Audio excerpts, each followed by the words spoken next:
What'd you hear? Boom!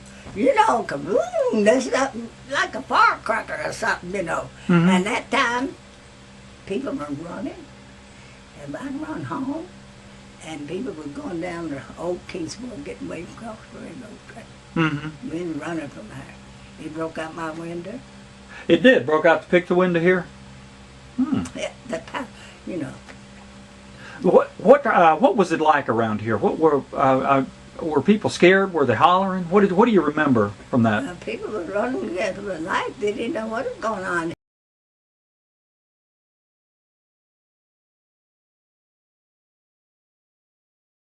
The window had glass all around it, and it didn't break. Presses broke, Nedley's broke, Brill's broke, all the windows across it, bank, park belts, all the windows went in. And this window waved just like paper, but it didn't break. It would cut me all to pieces. What do you think about that? I think that the Lord had favor with me. Hey, He protected me, you know. And I immediately got out of the window, and then I said, I've got to go and find my children, because my children are over in Riverview, next to the Eastman, playing football, and this is recreation. So I started walking. I didn't have a car. And I walked to Riverview, and some of my children were still playing football. I told them they better come on home right now. At the time, Cody and I was in here in the bin, and the great big boom, and Cody said, "What is that?" And I said, "I don't know." And we looked over toward the Eastman, and all this black smoke was pouring up out of the kilns or whatever they had. And we said something blew up, and she just looked at me in amazement at the time. And we went to the door and looked out, and then somebody said, "Everybody get out of Riverview."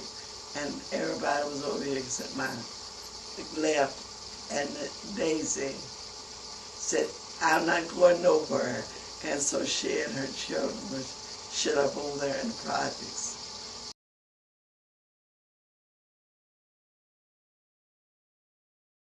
I hear the rumbling like something, a noise, and I didn't pay any attention to it till Miss Lee come over.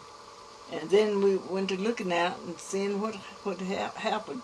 And then me and my daughter, the son was here, and my son went to Ruffins and got in their car. And they went, I don't know where they went, but they got in the car and left out of Riverview. And then Miss Goodson taking us out of Riverview. And we sit on the main highway over there on Bristol Highway and look towards the Eastman. And we see the smoke coming from the Eastman. And later on, we come back home.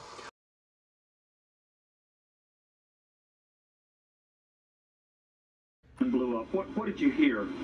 I heard a boom, and the pictures on the wall shook, and it was very frightening. And I was getting my children together because my husband Nathan had just left for work, and I was driving my baby, which was Craig. At that time, he was only not even a year old, and we didn't even have time to get a baby bottle, money, or anything. We just took off out the door and tried to get out of the area. Was it frightening? Very frightening. I was concerned for myself, for my husband, for my mother-in-law that worked at Eastman, and, everybody that I knew, because it was very frightening.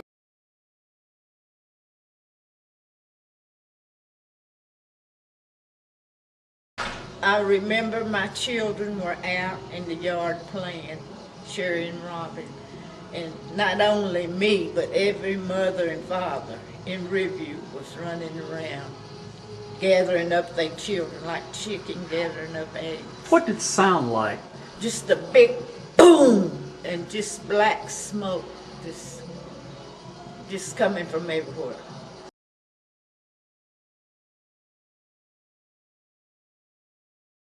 I was working for the boys club, and I had a little league football team out at Douglas Field, and we were practicing football. And when the explosion happened, it just blew the kids, blew them over. Ronnie Relaford, Lafayette Lee, Boy Bly, I think Jerry Nash. Just had a little league football team, and it scattered them, and I rounded them all back up and tried to get them back home.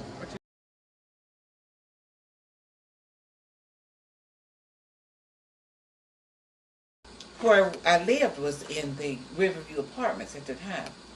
Those windows were the type of windows that you would wind in and out in order to open and close them. When that explosion happened, the window just opened and slammed shut. And I knew something terrible had happened according to all the shaking that was going on. I immediately looked out the window and I saw a steel beam coming back down out of the air, and it was red like a poker that you would have put in a fire. And I knew then that it must be something at the Eastman.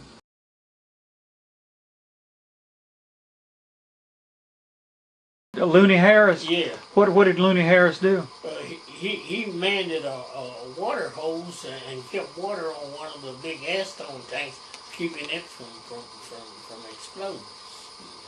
And if it had exploded, they don't know what would have happened. They think it would have got Riverview, and they was trying to beg and plead for him to come out, and he refused to come out.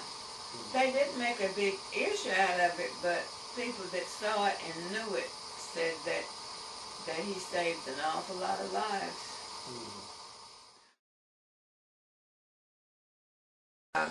He was going through the gate when it happened, and at that time it knocked him down, and when he got up he was okay, and he helped carry a lot of the bodies out. He stayed out there until morning, from the time it happened till the next morning. He helped carry the bodies out of the Eastman. But were you worried about him? I was very upset and worried. I had called his mother, and I had a hard time getting through, and at the time she told me yes, he was there. And we were coming down here to find out, because I was living in Bristol at the time. But we couldn't get any further than here, the Riverview area. But he was going through the gate. I found that out, and was knocked down, and he wasn't hurt at the time. But he helped several people out, carrying bodies out of the gate that night.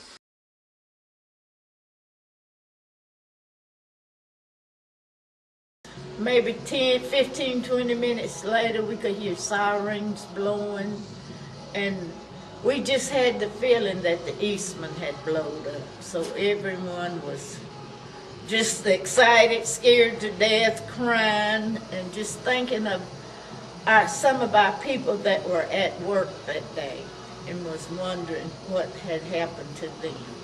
We're going to Rollywood. Well, I come on there, I said, I am not going.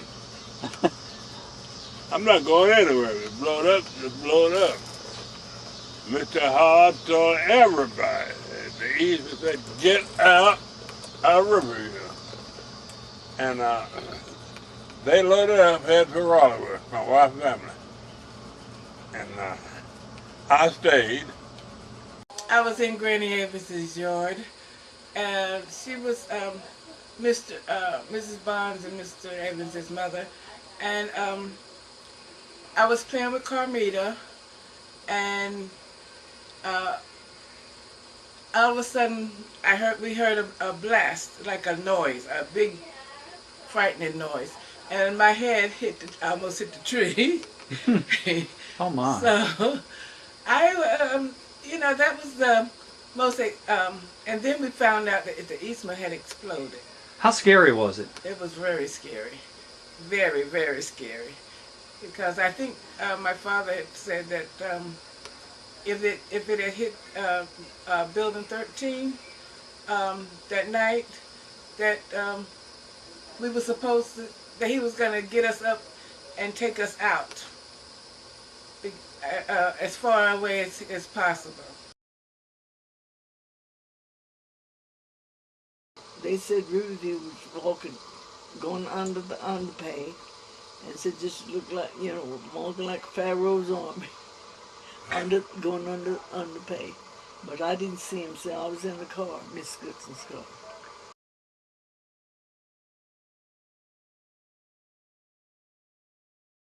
Horace Curry had the Curry Funeral Home, and Curry was the only ambulance service in Kingsport that had oxygen, and so he was right there on the spot. Smoke, people laying everywhere. At one time where I was at, we had a man on the cot, and they told us to get out, and where we were exploded and sort of threw him off of it and moved the cot, say, 25, 30 feet. And then we were running back and forth to the hospital. I made, I don't know how many trips. I can't count now because that was back in 1960, I can't remember that far back. But anyway, I know I made several trips, and by the time I was making about the third or fourth trip, people were lined on both sides of the street from the sheriff's station on Lincoln Street up to East Severe, and they were lined on both sides of the street, 3, 4, 5 deep, all the way to the hospital.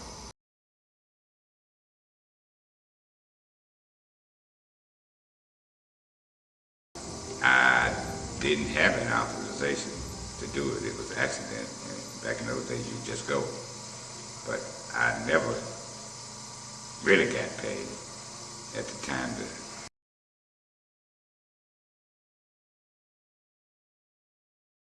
They didn't want to pay him. Oh my, I had never heard that. So he had to sue the city of Kingsport to get paid. My goodness. Well, I guess that was those kind of times, you know, when we weren't treated equally, you know. Did it seem fair after the work you did? It didn't seem fair to me, no, because the work stood for itself. I mean, you saved lives. I hope I did. I hope I did. And I was running a service to the community out of love and service for the community and dedication to the funeral industry and the genre. Did you have any contact with your daddy at all? Well, no, we just like being young, you really don't know the impact of what happened. Only thing that my mother was concerned, and we didn't hear any word or anything till he came home that afternoon. And when he came home, I believe, or that morning or however, but whenever he got home, you could see that he was disturbed and he cried. He was really, he was upset. I do remember that part about it. That's, you know, the first time I got to see my father cry, but he cried that day.